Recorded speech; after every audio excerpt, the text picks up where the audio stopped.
Today we're going to be studying The Elements of Drama by Julia Faulkner. Please remember to have your note sheet out and ready to take notes as you view this PowerPoint movie.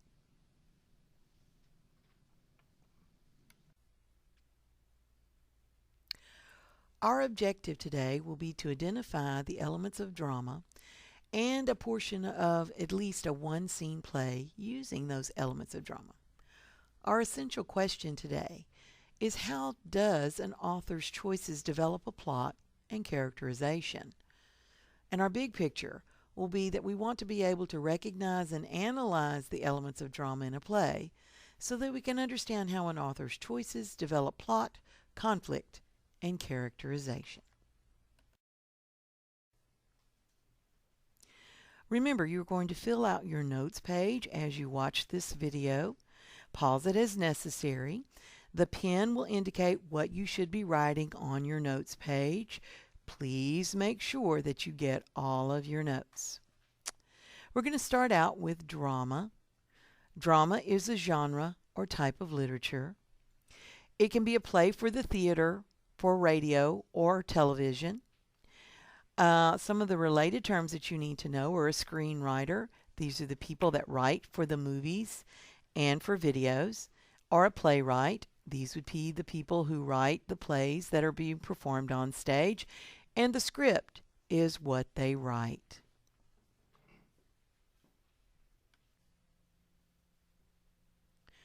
The first part of the drama that we need to be able to pay attention to and notice is called stage directions.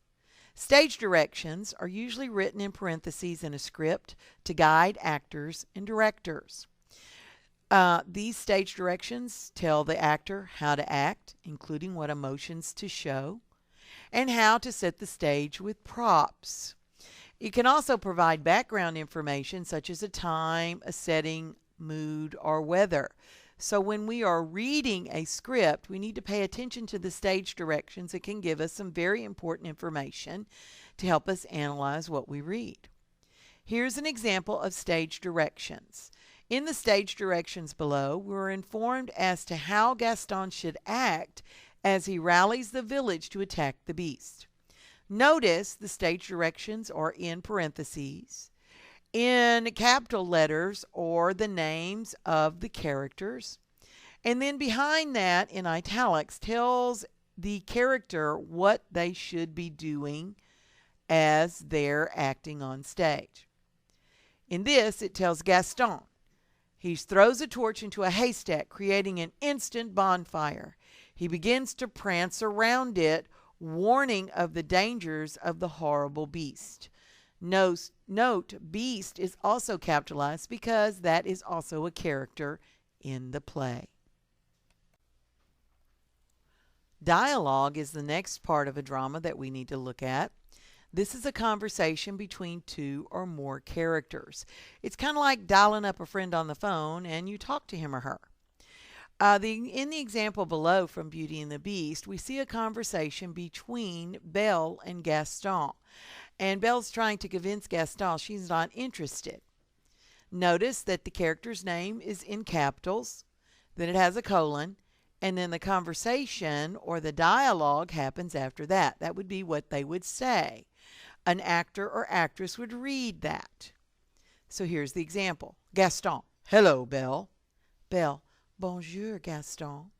Notice here you see some stage directions, just like we saw on the previous slide. It's in parentheses. You see the character's name capitalized and what he or she should do. In this case, Gaston is in italics. And it says Gaston grabs the book from Belle. Gaston: may I have my book, please? Gaston: how can you read this? There's no pictures. Belle: well, some people use their imaginations. Gaston: Belle, it's about time you got your head out of those books and paid attention to more important things, like me. The whole town's talking about it. It's not right for a woman to read. Soon she starts getting ideas and thinking. Belle: Gaston, you are positively primeval. Gaston: why, thank you, Belle. Hey, what do you say you and me take a walk over to the tavern and have a look at my hunting trophies? Belle, maybe some other time.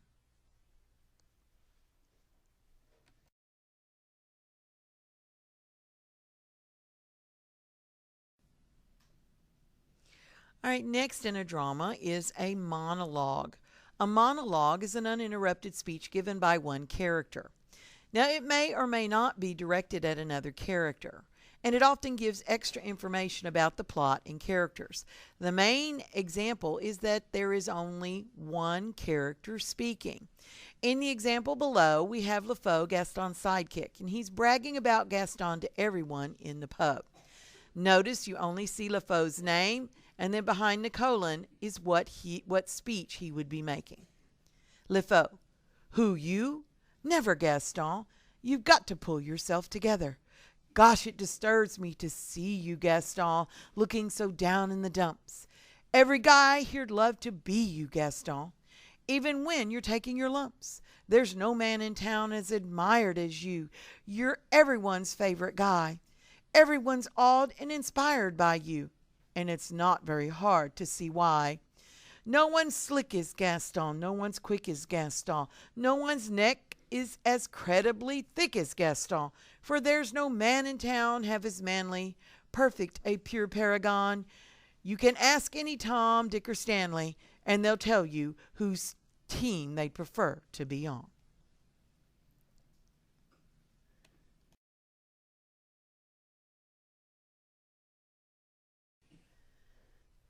The next part of the drama that we need to study is called a soliloquy. A soliloquy is an uninterrupted speech given by one character where the character is talking to himself or herself.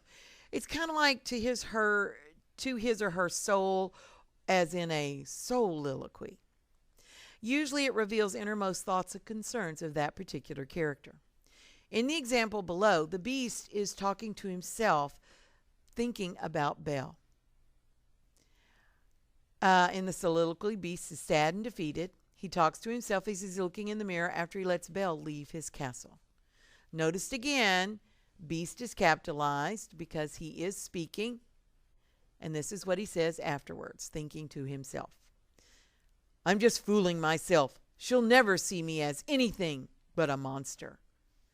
Notice again, you have a stage direction here, and it says another petal falls off the rose. It's hopeless.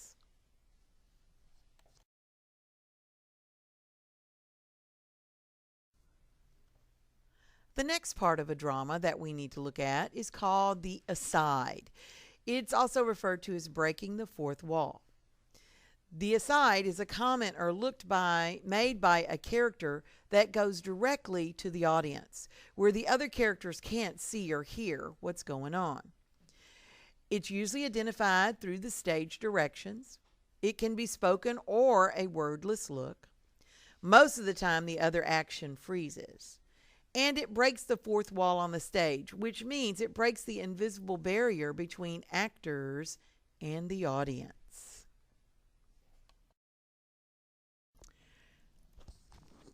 Why do we need to study these drama elements? Well, the drama elements, when we're reading a script, like on our STAR test, will help us understand the author's choices and the tools that they use. It'll also help us analyze how an author's choices concerning how to structure specific parts of the text, for example, the choice of where to begin or end a story, or the choice to provide a comedic or tragic solution. Comedic means funny, tragic is dramatic, sad, or scary. And how it contributes to the overall structure, in other words, how the story is put together, and the meaning, as well as its aesthetic impact. Aesthetic impact means how it looks to the people in the audience. All of this needs to be considered when we're answering questions as well, because we need to analyze all of these elements to help us answer questions correctly on STAR. Go back through this PowerPoint or this video if you didn't get all of your notes written in, and make sure you have them. Have a great day.